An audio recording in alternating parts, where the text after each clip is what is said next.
Hello and welcome to my channel. Today is Monday, which means it is True Crime and Makeup Monday.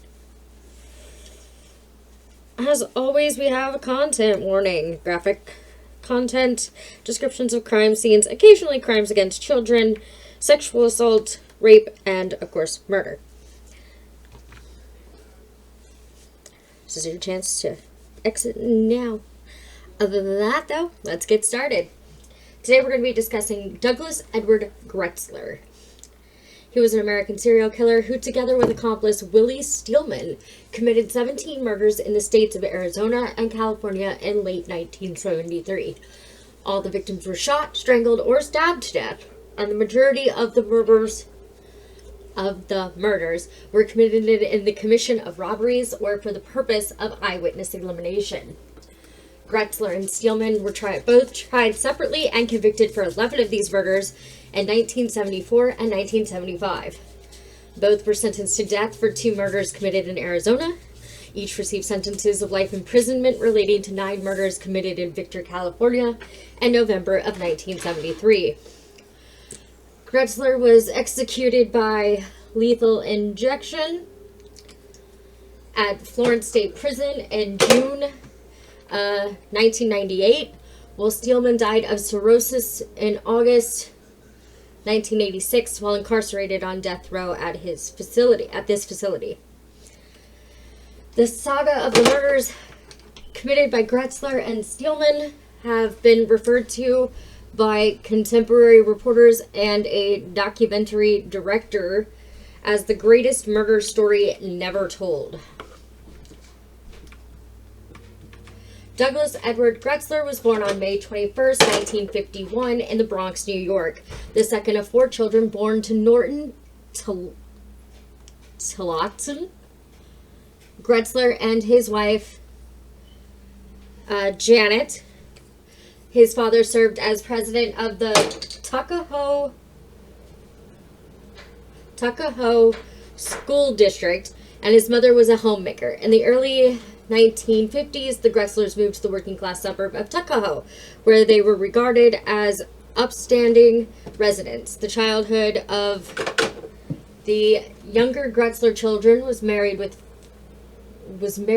friction. Although their father provided for his family, he was a strict disciplinarian who commanded obedience and academic achievement from his children, often subjecting them to physical and mental punishment for any failure or disobedience. Basically, he was abusive. Let's just call it what it is. He was an abusive dude.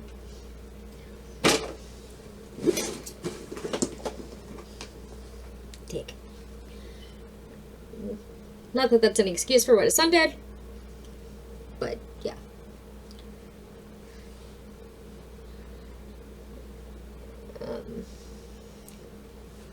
Gretzler himself later recollected that although all 4 siblings endured harsh treatment from their father, the oldest child, Mark, was by far his father's favorite. He and his younger sisters... Hold on, I didn't clean this off yesterday. Dang it. He and his younger sisters, Joanne and Diane, were frequently compared unfavorably with Mark, an academically achieving and popular student, and often in his presence. That sounds about right, though.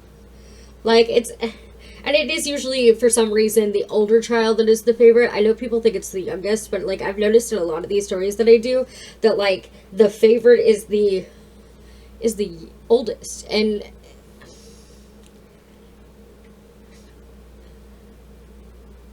it does, unfortunately, have a negative impact on the children, as we can see, to be comparably to be favored, to not be the favorite. There we go. But in no way do I think not being the favorite child is what causes murdering and serial killers and whatnot. I'm just saying that it does have an impact on the life, whether we choose to acknowledge that or not. an academically achieving and popular student and often in his presence.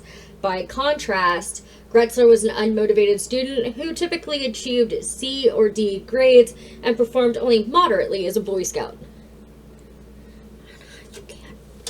I never did Girl Scouts, and maybe that's why I don't understand it, but, like, I've never understood the importance of Boy Scouts or Girl Scouts. Like, it's like a big deal to some people, and I'm like, but why? On one occasion, when Gretzler was 10, he received a good grade at school and ran home to show his father his report card. In response, his father tossed the report card aside, telling his son he expected him to do better. He did, though. Although Gretzler repeatedly attempted to please his father as a young child, by the time he was 11, he had stopped attempting to appease his father, instead seeking avenues to spite him and frequently pursuing leisure activities outside the home or playing his drums in the family basement. In 1966, Gretzler began smoking marijuana. His father soon discovered his recreational usage of the drug and attributed his use of marijuana to his lackadaisical attitude toward his studies.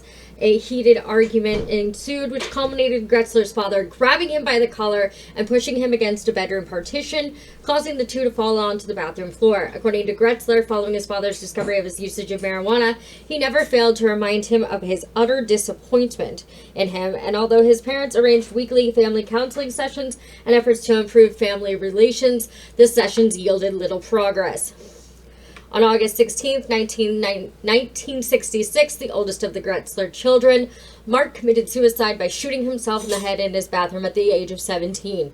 His suicide came just days after his father discovered he had stolen upcoming examination papers and handed copies of the answers to other students as a prank, resulting in the school banning him from all senior year activities.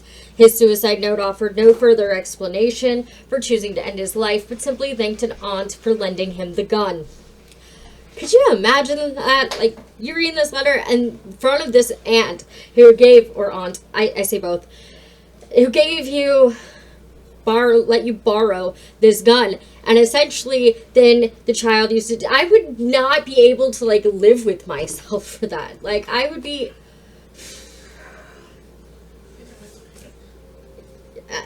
I would be beside myself just with that. Like, damn. Several months later, Gretzler's father, intoxicated at the time, emerged from the family basement with a bottle of liquor. He approached his younger son to lament why it had to be Mark who had killed himself and not him. 2 years after his brother's suicide, Gretzler began extending his drug habit by taking narcotics such as mescaline and LSD, as a result of which his relationship with his father further deteriorated. He attended Tuckahoe High School, where he earned the nickname Lambie among his peers. Gretzler was a member of the school football, baseball, and basketball teams, but was considered somewhat average in each of these sports. His primary extracurricular interest in his teens was drumming. While Gretzler was not popular at school, his friends and acquaintances later spoke well of him.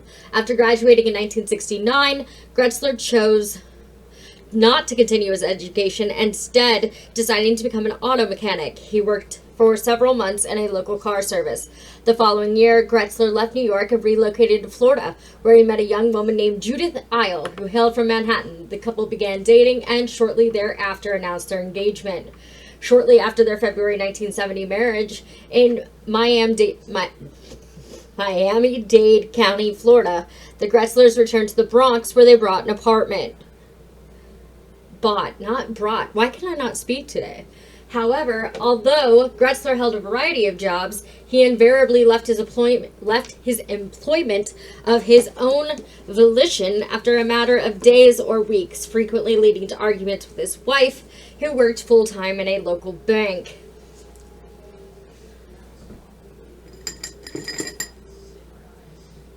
Just a second.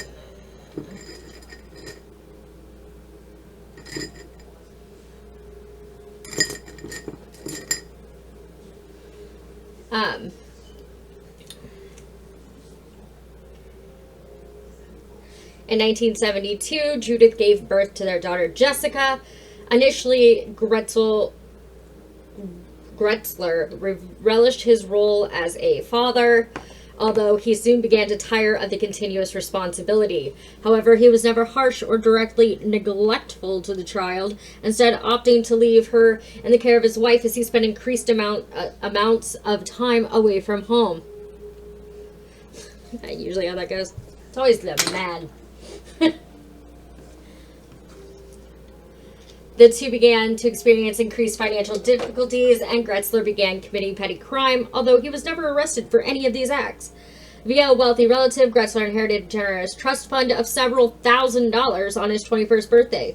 He spent the majority of this inheritance on a 1967 MGB sports car and improvements to the vehicle, and little, if any, on his wife and child. In the fall of 1972, Gretzler obtained employment at a Tuckahoe concrete factory.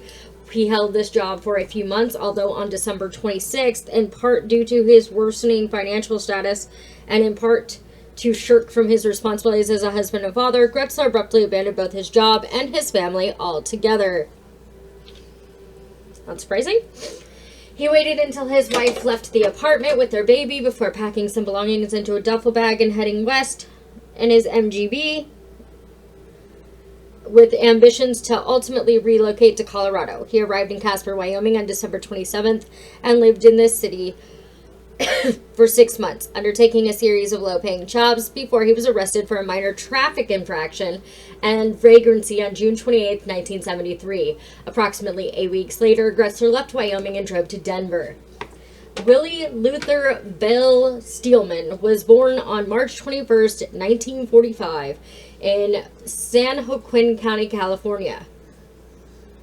He was the youngest of 3 children born to Lester Steelman and his wife Ethel. The Steelman family had emigrated to California from Oklahoma in 1935, where Lester initially obtained work as a foreman at a San Joaquin farm. The family had little money, but were close-knit. As both parents worked to provide for their children, the responsibility for raising Steelman was largely delegated to his 14-year-old sister, Frances. It's also not uncommon for that time period where if both parents absolutely had to work, instead of like hiring a babysitter or like nannies and things like people do now, it would just go to the oldest child. And that's kind of, I guess, where that like older sibling trauma comes into play, because we get into that, you know, they're still children themselves, but they're not allowed to be children because they have to take care of their siblings. And that can be just as difficult to an older sibling as it can to a younger sibling. So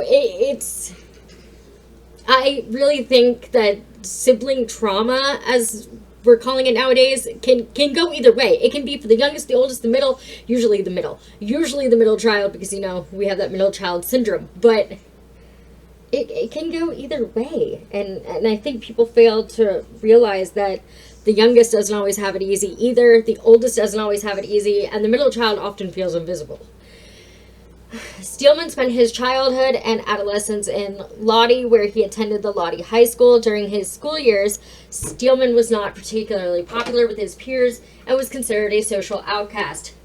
But he was not bullied by other students. When Steelman was 13, his father died. Shortly thereafter, Steelman dropped out of school and began committing petty crime. Despite his mother's efforts, he refused to either recommit to his studies or find employment, frequently threatening his mother if she attempted to persuade him to commit either. 1 year later, his mother remarried. She remained close to her youngest son, but frequently lamented his lackadaisical and recidivistic lifestyle, often comparing him unfavorably with his brother Gary. And there you go again. There we have being unfavorably compared to another sibling, being lackadaisical. And it is interesting to me that that word was used to describe both men. So that's why I say that in some cases, yes, comparing your children can be very negative. And I have always stood on the end of, don't compare your children to each other. They're 2 different people, 3 different people, 4 different people, however many you have. And they should be treated as individual people. But again, this does not excuse murder. This is just my thoughts on child rearing. In March 1962, Steelman's mother and stepfather persuaded him to enlist in the United States Navy. This enlistment lasted only a few months before his service was terminated. The following fall, Steelman relocated to Denver to live with his sister. Although Frances's son evicted him from her home due to his unruly and threatening behavior toward her and her children, he returned to California to live with his mother. In January 1965, Steelman was convicted of 3 counts of forgery and involving a minor in crime. He was placed in the custody of the California Youth Authority, who in turn sent him to Pine Grove Work Camp, where he remained for 7 months. Following his release, Steelman obtained employment as a field hand. Shortly thereafter, he encountered a 15-year-old girl, whom he later married, with the ceremony conducted in Reno, Nevada.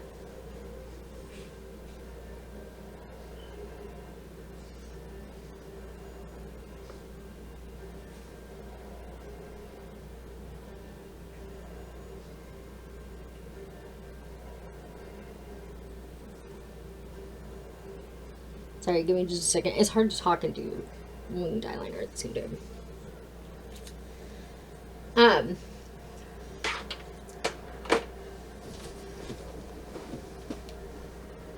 He soon quit his job, and the couple moved into his mother's home. In December 1965, a warrant was issued for Steelman's arrest pertaining to cashing stolen checks. He was arrested in early January the following year and remanded in custody. Sorry, I'm trying not to poke my eye out. And remanded in custody at Stockton County Jail, where he attempted suicide. Days later, his wife's parents annulled their marriage. In February 1966, Steelman was transferred to the Stockton State Hospital, classified as mentally ill. He was later transferred to the Cerrito State Hospital, where his remarkable progress saw him return to Stockton State Hospital after several months. He was later sentenced to 14 months imprisonment for his second forgery conviction, to be served at the California Men's Colony, CMC, where he proved to be a model inmate. In August 1973, Steelman traveled to Colorado, ostensibly to briefly visit his older sister. Although Frances initially welcomed her brother into her home, he soon outstayed his welcome but refused to leave her household.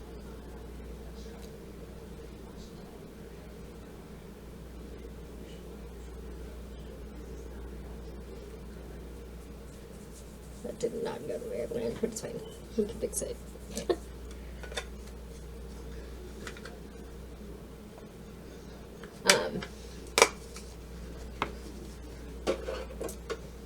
Remaining in an unfurnished area of the house and refusing to pay rent and find employment. Although Frances resented her brother's freeloading off her and his refusal to return to California, Steelman's oldest niece, Terry Morgan, enjoyed her uncle's company. Via Terry, Steelman became acquainted with a 17-year-old named Marsha Renslow. These are all, like, significantly young children for him. He married a 15-year-old. For me, it's the parents' like agreement. Yeah, my daughter's 14, but yeah, you can totes marry her. Like, what?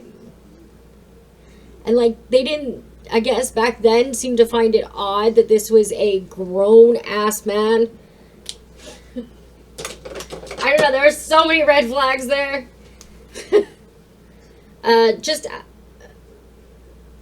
She was one of many youngsters who became impressed with Steelman's outlandish stories of bravado and crime. That's always bad. When you've got a partner that doesn't seem to mind that you, like, are murdering people, that's never good. The following month, Gretzler met Steelman at his sister's home. The two initially became acquainted via Renslow, who asked the pair to steal motorcycle parts for her one evening in late September. So yeah, she's like, no, I don't mind that you committed crimes, but I need you to commit a crime for me. Y'all will get your kids. Although Gretzler had initially arrived in December to seek enough work to maintain his vehicle and feed his drug habit, he and Steelman soon became close friends. Oh boy.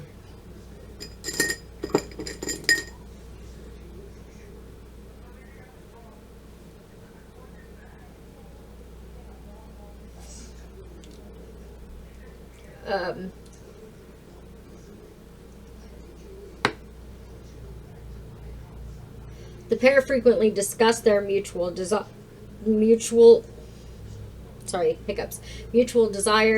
to obtain quick cash via illicit means, with Steelman also teaching Gretzler how to snatch purses and checkbooks. Shortly thereafter, the two duped a teenage boy into providing them with a shotgun, and the two began devising ways of committing more serious crimes without being caught. They continued these discussions after Frances abandoned her home on September 30th, just hours after Steelman had stolen her purse and moved with her children into a nearby apartment, informing Steelman the house was to be repossessed in the coming days. I mean, that's one way to get rid of freeloader. Tell them, I can't make you get out, but they can.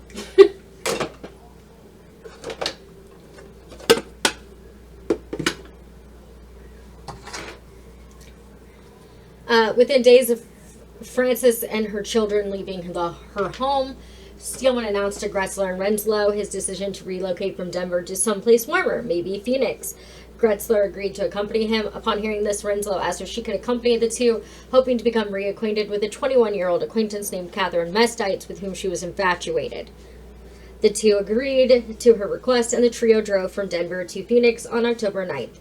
En route, they stopped for one night in a motel. The following evening, Gretzler accidentally discharged a firearm through a window of the motel, resulting in the three spending the night of October 10th in Gretzler's car at a nearby roadside. On October 13th, the trio had driven to the town of Globe, where Steelman robbed a nude sunbathing couple of $5 at gunpoint. Hours later, close to Tempe, the trio picked up a hitchhiker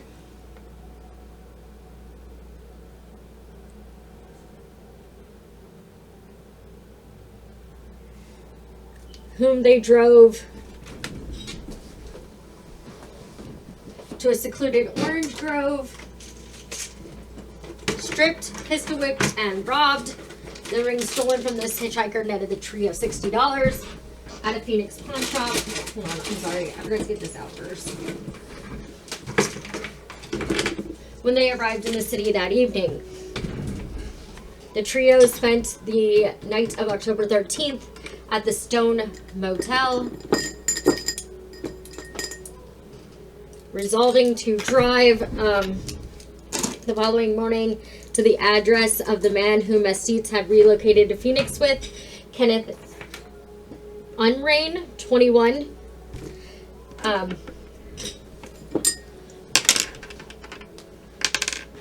Whom Renslow knew through maintaining correspondence with Mestites, lived on 18th Street. On the morning of October 14th, the trio arrived at Unrain's address, only to learn Mestites and Unrain had recently separated. At Renslow's request, Unrain provided the trio with the Apache Junction trailer park residence of Catherine Mestites, adding she now lived with a 19-year-old named Robert Robbins.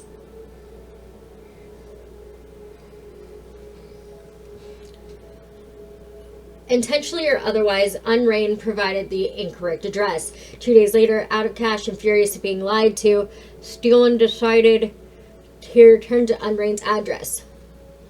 Of course. On this occasion, Unrain was in the presence of 19-year-old Michael Ashade. At gunpoint, the two men were forced to drive to Mestites' apartment, where all consumed alcohol and drugs before Unrain and Ashade discreetly exited the residence and returned to their home. In their absence, Mestites divulged to her guests the details of the physical assault she had endured at Unrain's hands 2 months prior. 2 months previous. Robbins then drove Gretzler and Steelman back to their motel. Mestites and Renslow remained in each other's company at Apache Junction for several days, although Renslow never mustered the courage to inform Mestites of her love for her. Again, not uncommon for that time period. If you were gay back then, you kind of kept quiet about it. You weren't really out in the open.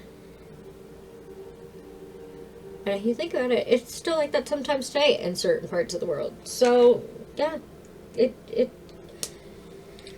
it's unfortunate, but it does happen. On October 22nd, having neither seen or heard from either Steelman or Gretzler for 6 days, Miss Dietz purchased a plane ticket for Renslow to return home to Denver. On October 17th, 1973, Gretzler and Steelman returned to Unrain's address. Both Unrain and Adshade were forced at gunpoint into Unrain's Volkswagen van. Upon Steelman's instructions, the four drove to California. Neither Unrain nor Adshade were bound, although Gretzler and Steelman alternated between driving and sitting in the passenger seat, pointing a gun at the two. By the following morning, they had reached Oakdale, where Steelman purchased beverages for all. After driving aimlessly for several hours, Steelman ordered Gretzler to park the van close to Little John Creek and Knight's Ferry, where both captives were ordered out of the van and told to walk down a creek bed. At this point, one of the two captives asked, "What's going to happen, man?" Both were then bound with microphone cord and rope before Steelman informed him that he and Gretzler were going to abandon them, adding both should wait 1 hour before attempting to free themselves. Minutes later, the two returned to the creek. Steelman then partially strangled Unrain before stabbing him to death. Then walked toward Gretzler to assist him in strangling and stabbing Adshade. The victims were then stripped naked before their bodies were concealed beneath bushes. The following morning, Gretzler and Steelman visited an acquaintance of Steelman's in the town of Clement. By October 20th, Unrain's van had broken down close to California State Route 1. Minutes later, they stopped a young couple near Petaluma. Both were ordered to drive the two to Santa Clara, although the driver was ordered to stop close to the town of Marshall. The male hostage, James Fulkerson, was then bound and a gun placed against his head.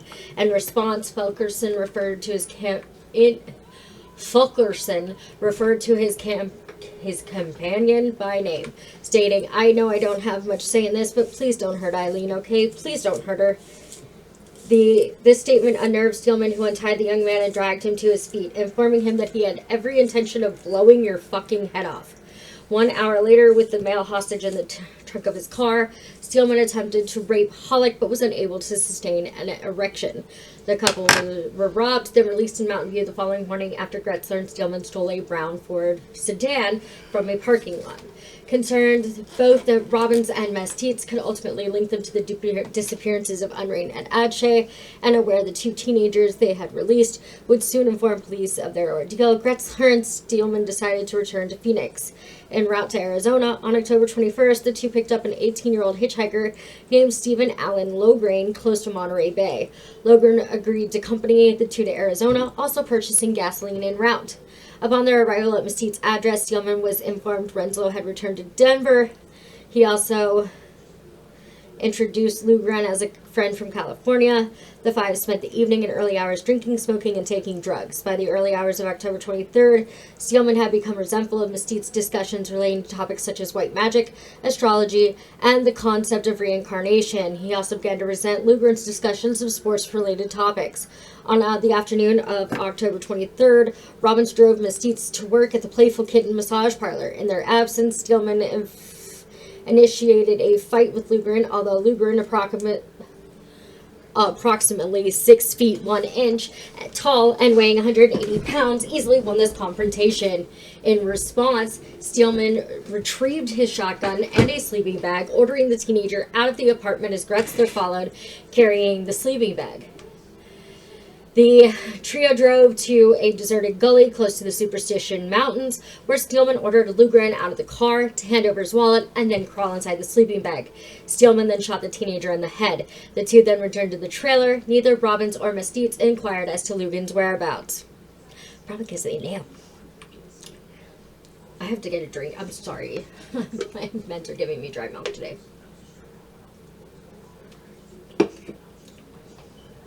On the afternoon of October 24th, Steelman convinced Gretzler the two should murder Robbins. This decision was partly due to fear the teenager involvement. suspected their involvement in the disappearances of Unrain and Adshade, and also his subservient lifestyle with Mesquite. The two devised a plan to murder the teenager while Mesquite was at work later that day. According to Gretzler, after sundown that evening, he strangled Robbins from behind with an electrical cord as the teenager entered the living room of his apartment. The two then shot him once in the head to ensure his death, then hid his corpse beneath a mattress in the bedroom. Hours later, Steelman drove Mesquite back to the trailer from her place of work, explaining that he had driven Robbins out of town for a few days. The following morning, the trio drove to a local store, and Robin's Chevrolet convertible, as Mesquite remarked of her relief.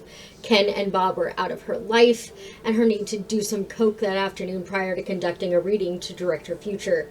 Although Steelman attempted to persuade Mesquite to go to work at the massage parlor that evening in order that he and Gretzler could dispose of Robin's body, she refused. Shortly after dusk, Steelman shot Mesquite once in the head from behind as she kneeled and conducted a seance at a private altar she had constructed. Their bodies were discovered on October 28th.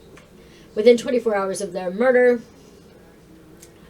friends and neighbors of Mesquite and Robbins had alerted authorities to their disappearance. Through interviewing local residents following the October 28th discovery of their bodies, investigators learned that two men named Bill and Doug had recently stayed at the trailer until approximately 1 week prior. One eyewitness, Monique Jared, informed police Bill had claimed to hail from California, whereas Doug had a notable New York accent. Both had stated their intention to travel to San Francisco. By October 31st, police had determined Marcia was one Marcia Renslow. She initially refused to cooperate, but when shown Polaroid crime scene photos of the bloated bodies of Robbins and Mesquite, Renslow agreed to cooperate, naming Bill as Willie Steelman, and although not positive as to Doug's surname, stated his surname was probably Gretzler. The information provided by Renslow I'm struggling with words today, included details of robberies and carjackings, and the pair had committed and paying for motel rooms with stolen checks between October 9th and 16th. This information was soon followed by the discovery of a motel receipt dated October 16th, listing Gretzler's name and his address in the Bronx. This information provided proof sufficient to issue warrants for the suspect's arrest on suspicion of robbery and fraud on November 1st. Hours after police interviewed Renslow for the second time on November 1st, Arizona investigators received a teletype from their California counterparts informing them they had traced an abandoned green Volkswagen van linked to the October 20th kidnapping and robbery of a teenage couple to a missing Arizonian named Keith Unrein, adding the teenagers had named their abductors as Bill and Doug. Tony, where'd you go? Within hours of Mesquite's murder, Steelman persuaded Gretzler to accompany him to Tucson. The two left Apache Junction and Robin's Chevrolet in the early hours of October 26th, but abandoned the vehicle on Van Buren Street hours later. The two then traveled to Tucson via bus, purchasing the tickets with the money stolen from Mesquite. They arrived in the city on October 27th, residing in a cheap boarding house on 4th Avenue. The two remained at the boarding house until November 1st, having by this date become acquainted with a young woman named Joanne McPeak, the younger sister of their landlady, Susan Harlan. Late in the evening of November 1st, Gretzler and Steelman decided to steal a car to flee the city. Steelman then forced Sierra into the trunk of his car before the two... Whoa, I skipped a paragraph, sorry. Late in the evening of November 1st, Gretzler and Steelman decided to steal a car to flee the city. Shortly after they began hitchhiking close to the University of Arizona, the two approached a Dodge Charger driven by 19-year-old Gilbert Rodriguez Sierra as he slowed the vehicle close to a stoplight. "We need a ride. Need a car. Your car." Sierra was then ordered into the back seat at gunpoint as Gretzler began to drive. Don't worry about her. She's fine. What? She had poop on her butt. Then released on October 20th, Steelman claimed to be a notorious hitman on the run, having just wasted a cop. Shortly thereafter, in the presence of these individuals at a deserted canyon close to Gates Pass, Steelman dragged Sierra from the trunk at gunpoint, forced him to hand over his t-shirt, then ordered him to his knees as he accused him of being a pig and a narc. Steelman twice attempted to shoot Sierra, although on each occasion the pistol misfired as he had covered the firearm with Sierra's t-shirt. As Sierra desperately tried to run, Steelman removed the t-shirt and shot him once in the back, causing him to collapse to his knees and fall into a cactus, then down a small ravine. Steelman then ran down the ravine and shot Sierra in the face and temple at close range as Gretzler laughed.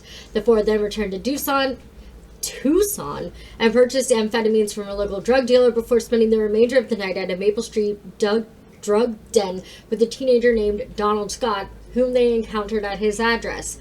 After wiping all fingerprints from Sierra's car the following day, Gretzler and Steelman abandoned the vehicle in a parking lot. Sierra's body was discovered approximately 12 hours after his murder. He was formally identified on November 5th. On the morning of November 3rd, a young student named Vincent Armstrong observed the two hitchhiking close to the site of Sierra's abduction. He stopped to offer a lift, although shortly thereafter, Steelman pressed a gun against his torso, ordering him to continue driving. When Armstrong began panicking, Steelman punched him before ordering him to pull over then, close to an intersection. Armstrong then climbed into the passenger seat of his Pontiac Firebird as Gretzler took control of the vehicle.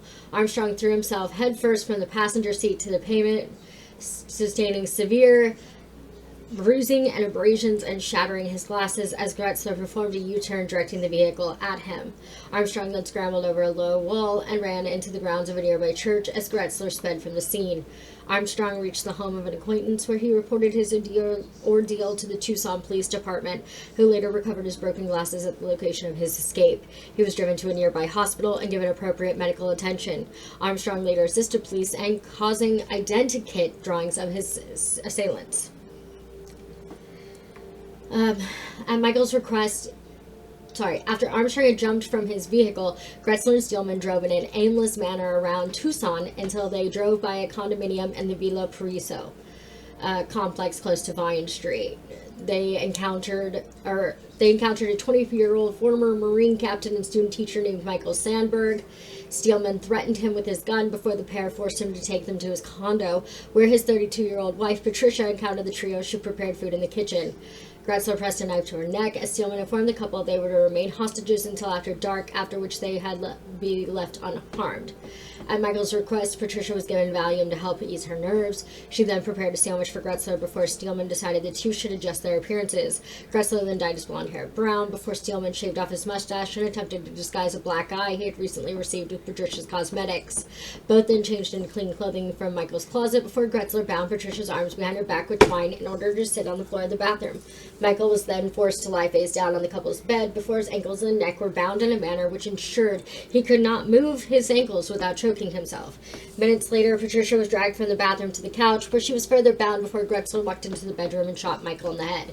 He then shot Patricia once in the head through a cushion Steelman had placed over her skull to muffle the sound of the discharge. Steelman then fired 4 further rounds into her head. Noting Patricia was still alive, Steelman repeatedly bludgeoned her about the head with a golf club until her twitching ceased. After destroying any potential incriminating evidence at the crime scene, Gretzler and Steelman packed some of Michael's clothes into a suitcase before stealing the Sandbergs' credit cards, a camera, and other items of material value from the house.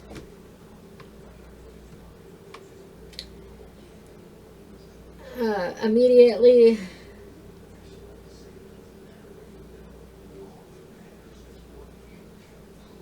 No, I read that wrong. At approximately 9:25 p.m.,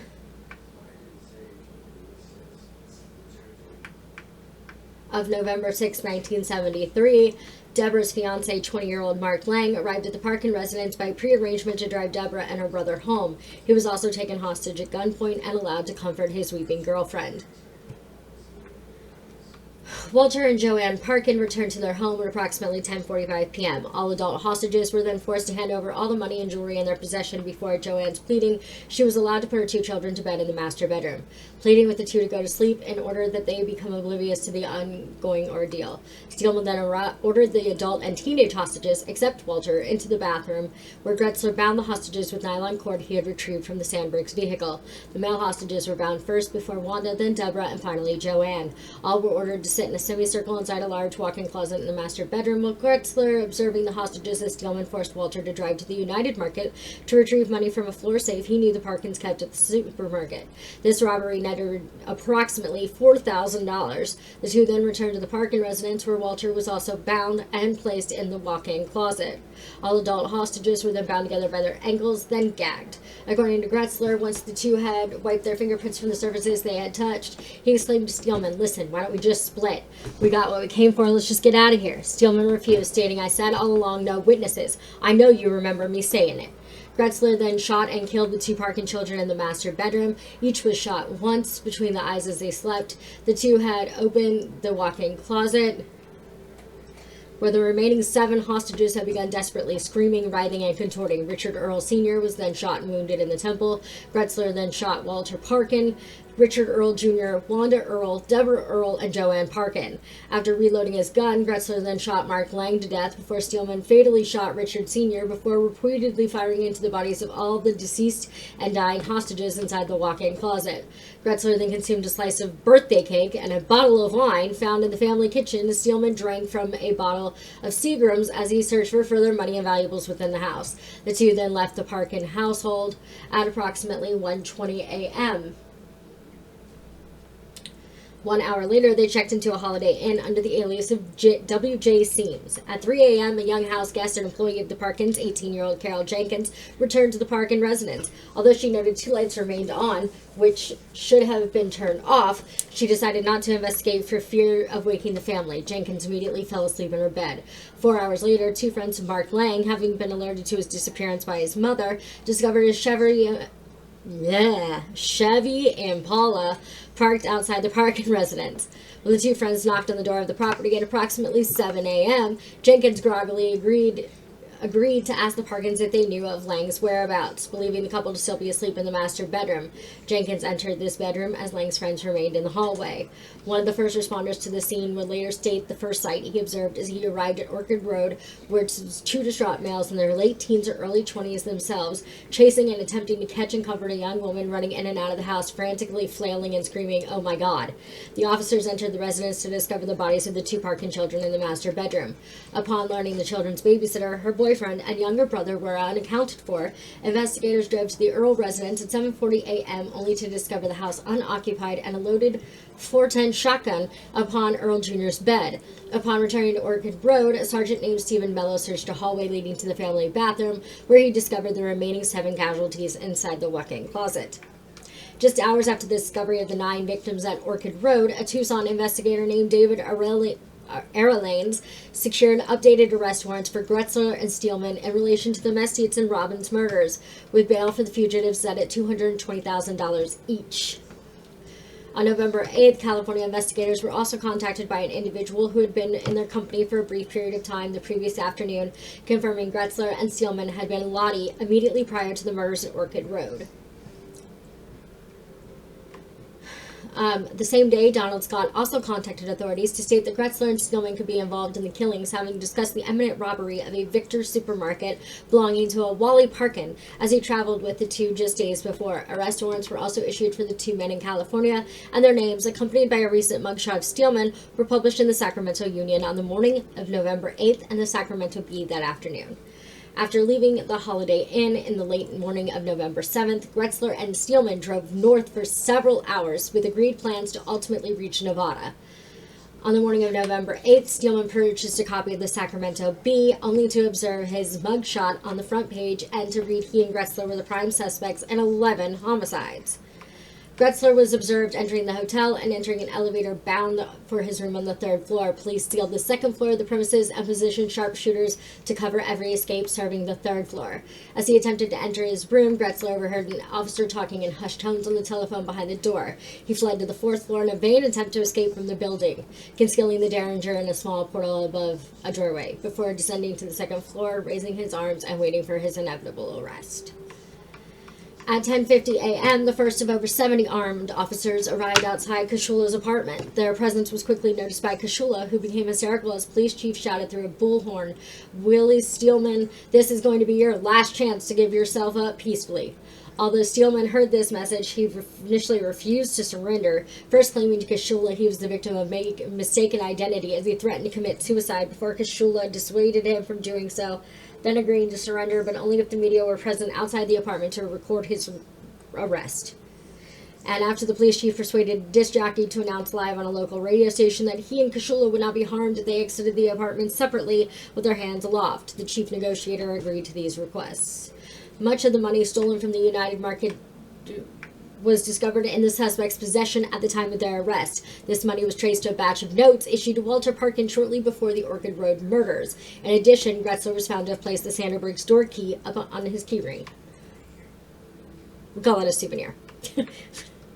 On November 9th, both defendants were arraigned upon 9 counts of first-degree murder, each in relation to the Orchid Road murders. A further charge of kidnapping with the intent of robbery was later added on November 14th. Both were assigned public defenders. Gretzler was assigned George Dedcombe. Steelman was assigned Sam Labicki. By November 10th, both had confessed to 17 murders, with Steelman revealing the location where they had concealed the bodies of Unrain and Adshade, in addition to Lugren, whose disappearance had not been linked to the two. Lugren's body was discovered on November 10th. Unrain and Adshade were recovered the following day. Gretzler provided investigators with a full confession on the afternoon of November 10th. Hours later, Steelman also provided investigators with a full confession. Although the state of Arizona had informed their Californian counterparts of their intentions to apply for the two to be extradited from California to first be tried for the murders of Robbins and Mesquite, stating the Arizona Rules of Criminal Procedure required a trial to be held within 150 days of the filing of criminal charges against the defendants, and thus without an extradition, the warrants issued in their state for these murders would likely have to be declared null. However, California investigators ultimately decided the two would first be tried for the Orchid Road murders and thereafter extradited to Arizona to be charged for further murders committed in their state. On November 28th, the grand jury convened to hear the evidence against Gretzler and Steelman. They deliberated for scarcely 5 minutes before deciding sufficient evidence existed to indict both upon 9 counts of murder and 1 count of kidnapping and the commission of robbery. Shortly prior to the commencement of their trial on June 4th, Gretzler agreed to his lawyer's advice to plead guilty to all charges. However, Steelman refused to do so.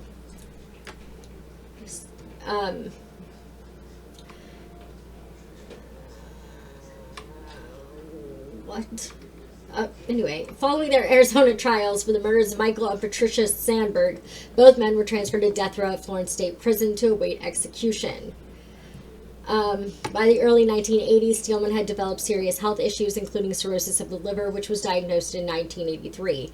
By early 1986, Steelman was informed he had less than 3 years to live. Reportedly, upon being informed of his terminal illness, Steelman stated his impending death was the sole way he would ultimately beat the state.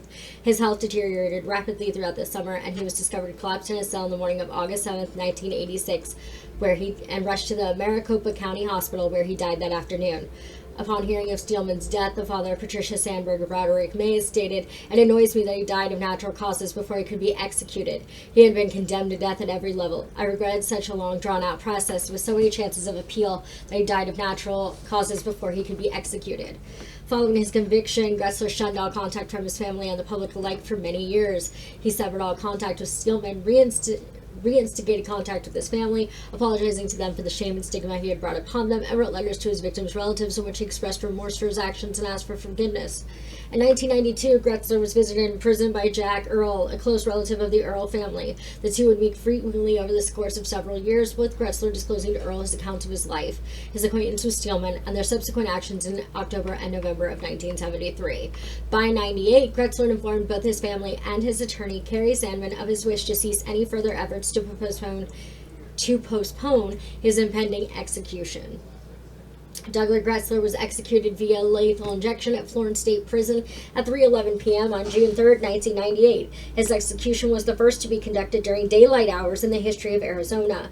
Gretzler's execution was witnessed by 35 people, including 4 relatives of his victims, 1 of his younger sisters, 2 close friends of his, several individuals involved in his apprehension and prosecution, and 9 journalists. His last meal, served to him at 7 a.m., consisted of a platter of 6 fried eggs, 4 slices of bacon, 2 slices of toast, a cup of coffee, and 2 cans of Coke.